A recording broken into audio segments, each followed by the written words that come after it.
Hi. I just want to double check something to make sure that, give me one sec.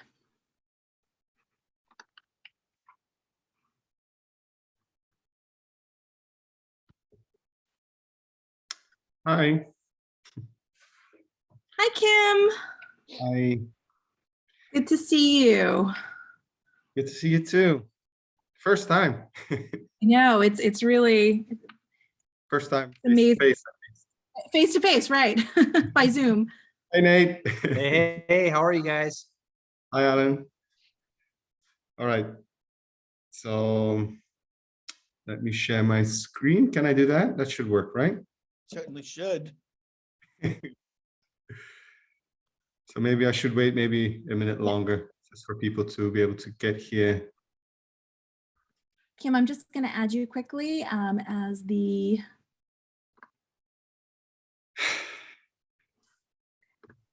All right, you should have the ability to share whenever you're ready.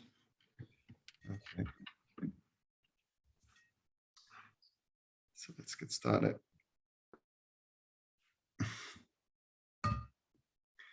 Thanks, Nate.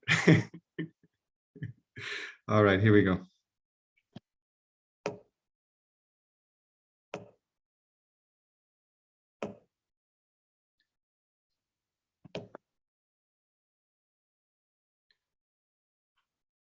So do you just see the main video, or do you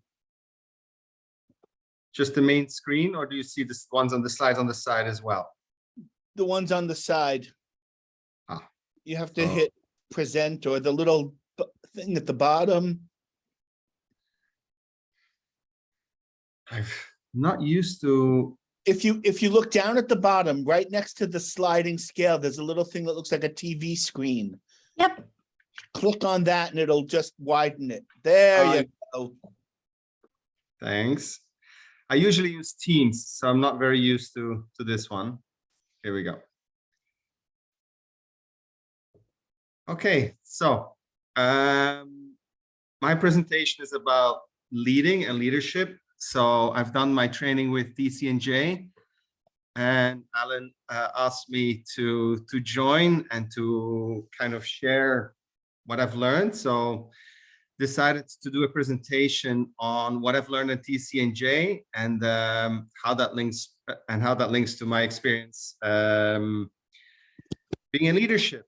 So first of all, thank you, Alan. And I would also like to, I don't know if Dr. Delangelo is here.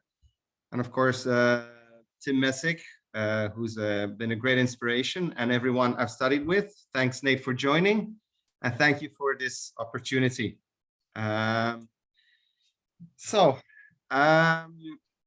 this point in my life, I've been living abroad for almost 20 years. I currently work as the high school principal and DB coordinator at SCK International School here in Doha, Qatar, which you probably hear a lot about these days as we're about to host the World Cup.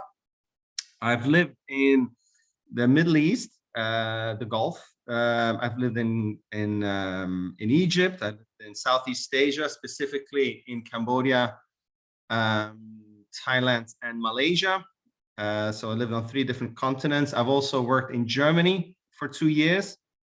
I worked in the schools that had an American curriculum. Then I moved to the IB, full IB continuum school. Then I moved to a school that had a combination of the IB and the British curriculum, Key Stage 3 and IGCSE. And then after that, the last 2 schools have been IB continuum schools. All of them have been international. Mainly mid-sized schools, so about 500 to 700 plus students.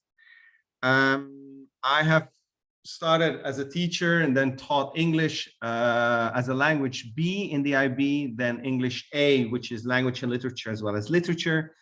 And I've also taught theory of knowledge, which is part of the core of the diploma program in the IB. And I've also coordinated the extended essay for 2 years. So why education? Well, I think it was a way to connect my passion with something I found purposeful, specifically with the IB, which I think philosophically I align best with it's really using an education to create a better world based on intercultural understanding and respect, understanding that people with their differences can also be right. So that is something that I feel quite strongly about. I wanted to do something with my life that could make a difference. So in leadership, then, I think it's important to really have a clear focus when you're in this position. So I think a quote here sums it up quite nicely. I think as teachers, we can never forget what it's like to be a student. And I've just watched Alan's presentation, and I thought that summed it up as well. Rabindranath Tagore seemed to be feeling like he was a fish out of the water for most of the time, but then went on to be an amazing educator himself. And I think as an administrator, it's the same thing. You can never forget what it's like to be a teacher. And up until now, I've always made sure I teach one class. So even now I am teaching a grade 11 class, language and literature, just to be in the classroom with those students. I think it gives you a bit of street cred with the other teachers as well. You know what they're doing. You're in that class yourself. And I think that's been a good decision so far. So leadership. So before I became a leader, actually, no, I just became a DP coordinator at the time. So mid management. I had the privilege to study with Mr. Tim Messick, the advanced leadership course with TCNJ. That is not him in the picture, by the way. This is a photo from a fish shop in Seattle, and they came up with the fish philosophy because they have an extremely hard job working from the very early hours until late. It's cold, it's hard, it can smell at times. But yes, they're super enthusiastic, and people actually come there during the lunch breaks to watch them work. So they did a whole documentary on them to see, okay, what is their philosophy behind that success and how they work. And it was boiled down to four things. It was be there, play, make their day, and choose your attitude, which is what I'm going to be discussing here in this presentation, and how that has kind of linked to my experiences in leadership at international schools, among some things. So my approach to leadership. So having finished this, I actually sat down and I tried to write down, where do I stand as a leader? What do I believe in? What are my values? Which would help me actually doing interviews to get a job. And so they are transparency, truth, and trust. Issues must be resolved at the lowest level. Responsibility and trust come before accountability and consequences. The goal makes the team. Share, empower, and delegate. Stop, reduce, and simplify. Routines release energy and communicate more. And I've put the words I think are most important in red, which is what I'm going to be talking about in a bit more detail now. So let's start with the goal. I think we all come into our roles with our own philosophies. And if you look around on websites, if you're looking at going into international education, they all have their mission statements and their core values, often linked to the program or the curriculum that they use at the school. But you need to be very careful, I think, that not all schools necessarily live their mission statements. So when you do have an interview or you're looking for that leadership, you need to be very careful in making sure that what they do day to day is really in line with that mission statement, because that mission statement is the purpose of everything you do in that school, or it should be. And so you need to mind the hidden agendas and never, ever lose focus on the rock. And I'll explain in a second what that rock really stands for. So make sure that your mission your philosophy really aligns with the mission and what they believe education should be like and what it should aim at doing. Simple. So keep it simple. I believe we should look very carefully at what we do in our schools and what is not really contributing to our mission, because that's what we do. That's what we aim to do every day. And if possible, we should stop doing it. That means whatever's not contributing to the mission. Where it is not possible to stop completely, we should at least try to minimize it. Above all, processes in schools should be as simple and intuitive as possible. We want teachers to be thinking about engaging lessons rather than dissipating energy in needlessly complicated bureaucratic tasks. So keep it as simple as you possibly can. One way of doing this is routines. I don't believe that chaos, I believe chaos is not creative. I think in a work environment, it is exhausting. Order is not necessarily restrictive. And I believe it provides a foundation on which we can build. It often requires more energy initially to set up those systems that function eventually, hopefully it functions smoothly. But this must be seen as an investment as a leader in a school.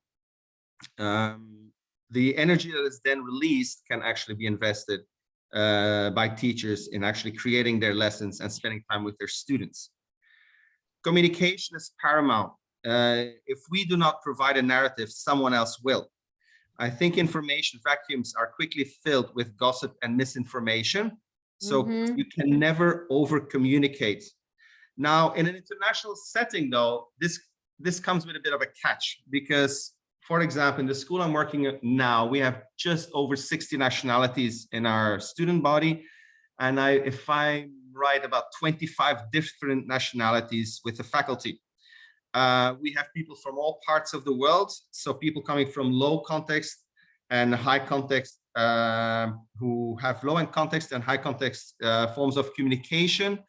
High context being listening to what is meant rather than what is said. So looking at facial expressions, their body language, the tone in which they speak. So we need to reflect more and ask a lot of clarifying questions to see what exactly is it they're trying to communicate. Whereas with low context cultures, we need to be as transparent and clear and specific as we possibly can be. So we need to explain exactly what we want to convey. We need to assert our opinions transparently and clearly state our intentions up front. So having those, for example, meetings with departments or meetings one-on-one with teachers, that's something we always need to be very careful about and very mindful of. Something that I had to learn over time. I'm Belgian, my wife is Italian. So in our household, you know, we use our voice, we use lots of hand gestures. But then, for example, talking with someone from a different background, that might be perceived as aggressive. So always needed to be very clear, okay, who do I have in front of me? What's their cultural background? And then adjust my communication to this. That's one. And then the other one is the homeschool communication needs to be very frequent. Parents need to be very much informed of what's going on, because what kids bring home and what they communicate at home, it does not always align with what we are doing at school. So communication is paramount. Meeting with teachers, I think it's extremely important to be there. So this is part of the fish philosophy. So when you communicate with someone in a meeting, try to be there 100%. Give them your undivided attention. Write down what they say. Ask for clarifying questions. And more than giving answers or trying to give advice, ask questions first. Ask them, what is it that they're trying to convey? And then see, do they need my advice? Do they need support? Do they want guidance, assistance? What is it exactly that they want from me? How can I help them do their job? The next one is choose your attitude. Working in administration, I've learned, can be a very, very busy job, can be very stressful. You deal with a lot of unexpected issues. I often go to school with a very clear plan of what I want to do and then end up doing lots of different things along the way. So choose your attitude. There's always reasons to be angry, to be cynical, to feel bitter, but that should never be shown. I think it's really important to keep a smile, be energetic, be genuinely caring, and genuinely there is very important. Try to be creative and vital. So model the behavior you want to see with your faculty and with your students. The negative feelings, you can maybe do this behind a closed door with your head of school, or talk about it at home or with a friend, but don't show it with your colleagues. They don't need that. Their lives are already stressful enough. So while I was working, I then came across this book, which was called The Culture Map by Erin Meyer, that really explains a little bit more, how do you actually deal with all those different cultures? Because I found it quite challenging sometimes to really understand, okay, what is it? How should I really behave? What is it that maybe is not working? So to get a deeper understanding of this. So the first one is really the forms of communication. So people behave in different ways. So please be mindful of that. That's something I can't stress enough. So again, this is high context versus low context, the nonverbal communication, and research the cultures you work with, as well as the home culture your school is based in. So for example, at this moment, I am living in a culture that's relatively new to me, which is the Middle Eastern culture, really the Gulf culture, which is different from Northern Africa, for example. So really understanding, how do I communicate with the parents that are from here, from Qatar? How do I communicate with parents from Lebanon or from Egypt, and then the European parents and the Eastern European parents, the Northern European, the Western European, the Southern European, United States, Australia, Japan, China. So there, there's a lot of different cultures there. So during parent meetings, during presentations, I try to be very much aware of that. So that's definitely something I would recommend you do, inquire into that. How much respect do you really want? So obviously at your school, you want to be respected as a human being. You want to be treated with dignity. But you also need to be careful or mindful of, what is the culture we're working with here? Is it something that the teachers that talk to you, do they see you really as your boss?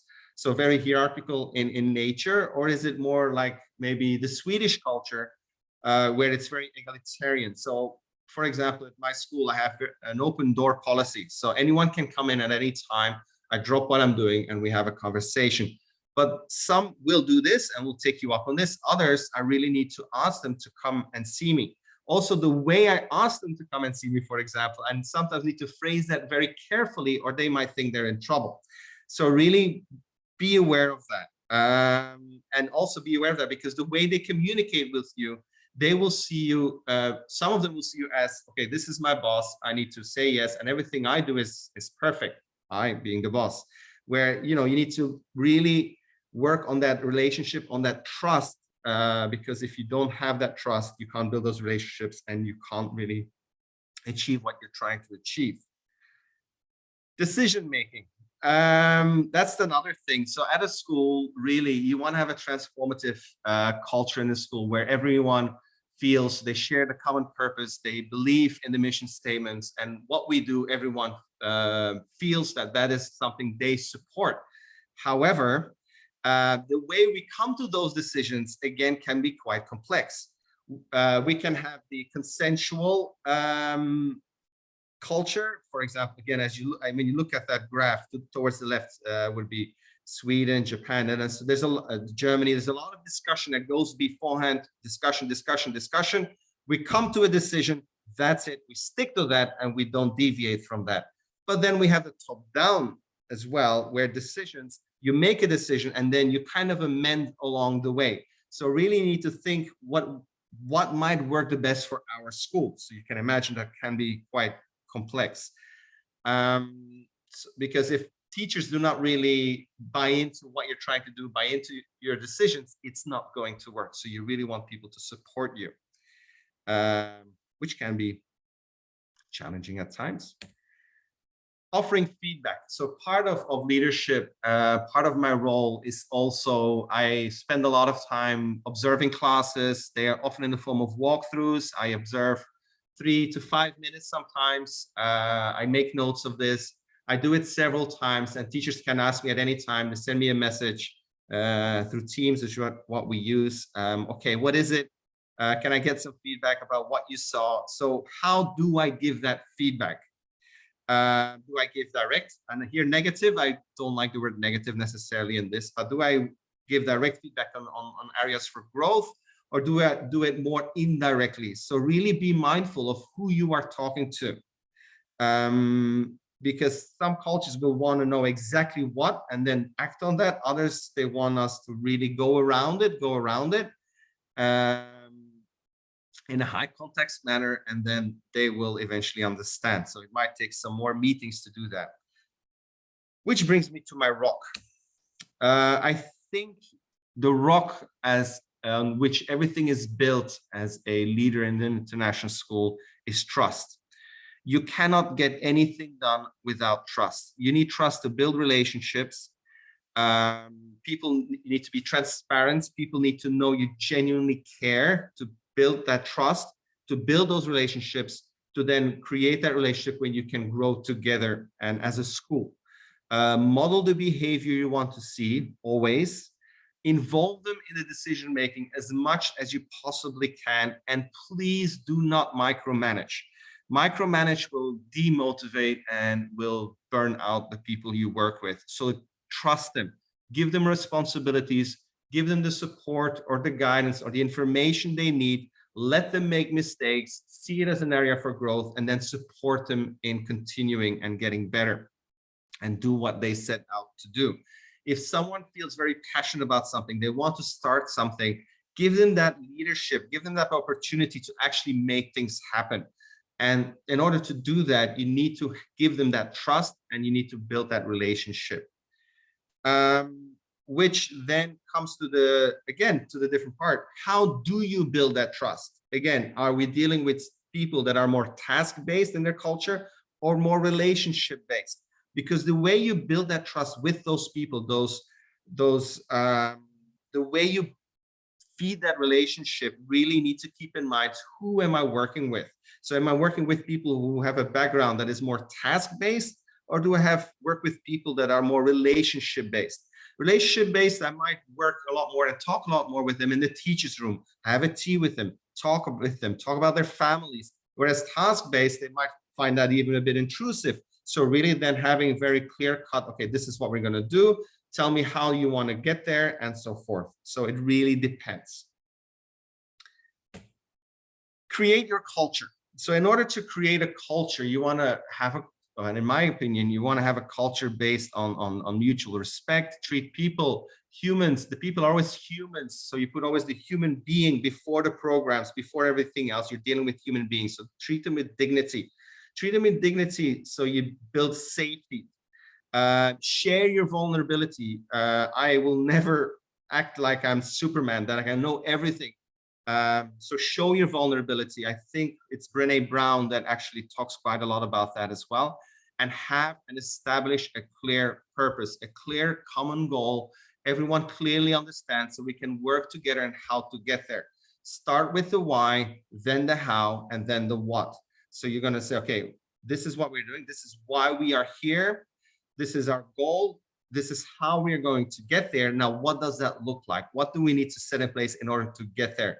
And then look, okay, this is the team we're working with. I, as a leader, do not feel I can or should be doing everything. So give people the different responsibilities that you feel and they feel is best fit. So remember your role. Finally, another one, remember your role. So depending on your role in the school, it can be that of a coordinator, a head of department, a head of faculty, assistant principal, a high school principal, a head of school. Remember your role. It's the head of school really that has the main vision. So you are always there to support someone. Even the head of school is supporting the board. So always be mindful not to create or start putting things in place that the head or your superior does not want. So make sure you have a clear understanding before that. And again, that comes also back to choose your school carefully. A lot of schools and international schools at least, I've noticed, have beautiful websites. It looks great.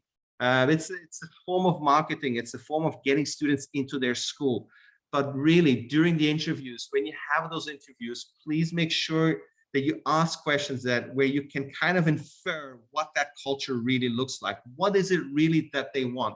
How close is what they want to do related to their purpose, to their mission statement, their core values? Do they really live those? How do they promote those under the student body and under the teacher's body? that's really my 2 pennies on what I have learned in my short time as a leader. So I'm going to stop sharing now. I wanted to give an opportunity here. We have about 7 minutes left, I believe, to have a bit more of a question and answer session and maybe a discussion. Maybe people want to share some of their experiences or they have some questions for me. So I wanted to give an opportunity for that as well. So I'm going to stop sharing now. There we go. Hi. Any questions, anyone? I have a question, Kim, if I may. Sure. You talked a lot about trust, and I agree with you. My question is, what happens when there's a breakdown in trust? How do you rebuild trust? That's a very good question. And the answer is not clear cut. I think it really depends. You need to, I think you first need to look at what was it exactly that caused that breakdown. Was it a form of communication?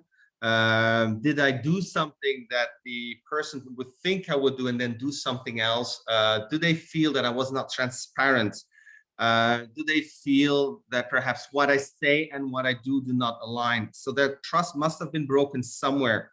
So I think I would sit down with that person, genuinely tell them, okay, I see there's something here in our relationship that is broken. I feel maybe that you feel quite upset. Could you tell me a little bit more where this is coming from? How can we amend this? But I think sincerity there is key. So really, as a leader, you really showing your genuine care. It's hard to explain how to do that, but it has happened in my experience as well, where a teacher felt quite bitter or felt quite upset. So really sitting down with that teacher, giving them the time, maybe in a neutral place is another one. Don't necessarily come to my office. Maybe I'll come to their classroom, which is their safe space, and really sit down with them and say, okay, how can we amend this relationship? What is it that I did that broke this relationship? Because without that trust, we cannot work together. So I would say establish the common goal, make sure that you both have the understanding of what the common goal is, what we're trying to achieve, and then how is it that our relationship can be amended? What can I do to amend that relationship in order to refocus on the purpose that we set ourselves? It's not, I mean, it really depends from teacher to teacher, because we're dealing with people with different backgrounds. Also in international education, teachers, depends on the school, but they stay from 3-4 years up to maybe 6-7 years. That's already quite long. So they bring baggage to your school as well from their previous experiences. So that is something we don't necessarily know as well. So maybe they had some experience in the past that we are not aware of that makes them see things differently. Their frame of reference is different. And so perhaps an action that was something we said or something we did might be misinterpreted as well.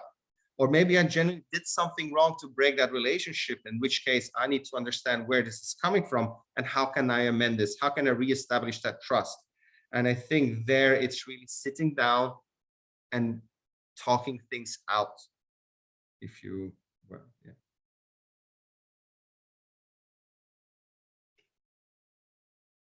Thanks, helpful. Some You're good welcome. words there. Yeah. Thanks. Hello, this is Vesna. Mhm.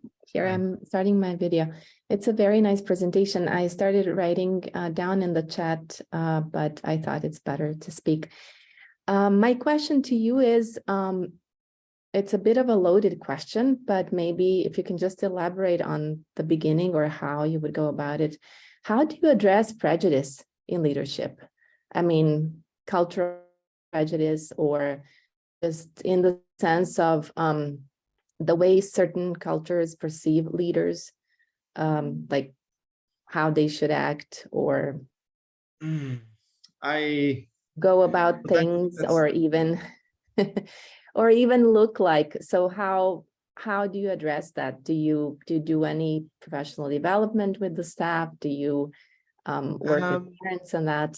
So I'm what I've leaving it like presented that. here is not necessarily something I would present to a faculty. It's something that I read in my own time in order to work with them. I wouldn't put up a mirror to them and say, this is how you see me. this is based on your cultural background. It's really for me to inform myself to navigate it more carefully. So for example, at my current school, I work with people from Pakistan, people from Syria, people from Qatar. I work with actually quite a few Spanish people, Latin American people, 2 people from Kenya, some from Europe. So different parts of Europe, not just Spain. So, you know, like it's really, they perceive me in a certain way. It is up to me to, again, go back to that rock, to establish that trust. So the way I communicate with them, the way I work with them, I think it's really important to be transparent and truthful. So not to be, and it might be a bit of a cliche, but not to be in a way fake with them. So really say, okay, this is what I'm going to do. This is how I want to work with you, but maintain that attitude throughout. So if they do make a mistake, for example, the Arabic teacher, they're immediately very apologetic. I'm so sorry. It's like, it's okay. It's okay. Okay, how can we now work together? So really build that relationship. So over time, they will trust you. They will say, okay, this is how he is. That does not happen from day one. So maybe that's something I forgot to say. When I take on my job, the first academic year, I spend the whole year getting to know the students, the parents, and the teachers. I don't go about changing everything because those things are in place already. So really get to know them, get to know their strengths, get to know their areas for growth, get to know the parents because you need the support of the parents very much. And get to know your teachers, make them happy, make their day. This can be different things. Maybe I can bring some tea for some, or I can bring a cake for someone's birthday, or leave them a note thanking them for the work they've done, or give them some feedback that said, wow, I saw that in your class, I really like this. So slowly as you start building that relationship, then the second year, the first half year, I really meet with them. I said, okay, now, you know, what are some things that you feel we could improve on and we could grow as a school? And what do you think we need to do this? So really ask lots of questions. And then slowly halfway the second year, and then starting in the third year, you start to slowly change. And the way I communicate with those different people will be different depending on their culture. In that sense, actually, I've never worked in a school in Belgium or in a school where there's only one culture. So it might be a bit easier there. But you kind of sometimes feel you're walking on a minefield a little bit because, you know, you don't want to offend, you want them to trust you. And so, you know, it takes time. Like you build a relationship with any human being, it takes time. But I would not have a meeting with the faculty saying, this is how you guys are, and this is how you guys are. So that's how we're going to communicate.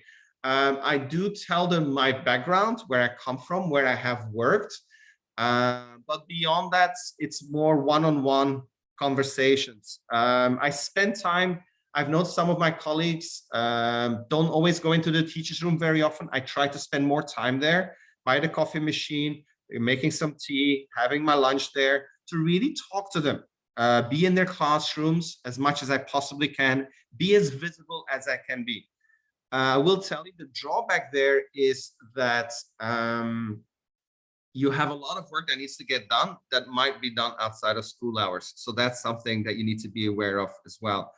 Often I get my work done outside of the school hours, and that sounds a bit weird, but you know, a lot of time in school is working with people, with professionals, and then outside of school is more the administrative work. Same with parents. If we have a parent complaint, for example, I'll always pick up the phone. I won't send an email. If I see someone is really upset, I'll pick up the phone and I ask them to come into school to meet face to face. I won't be the email warrior. Thank you so much for a lovely presentation. Have a great the rest of the day. Thank you for asking. Bye. I don't know what my time is. If we have time for one more question or not. No, we're done. Okay. Well, thank you very much, everyone, for listening. And I hope you took something away from this. I will leave my email address. Let me just find the chat here. So if you have any questions or you want to ask me later, I will, you can always email me. I'm more than happy to support you or anything at all if I can. So this is my email. So if you have any other questions, feel free to ask. Thank you. Bye. Bye.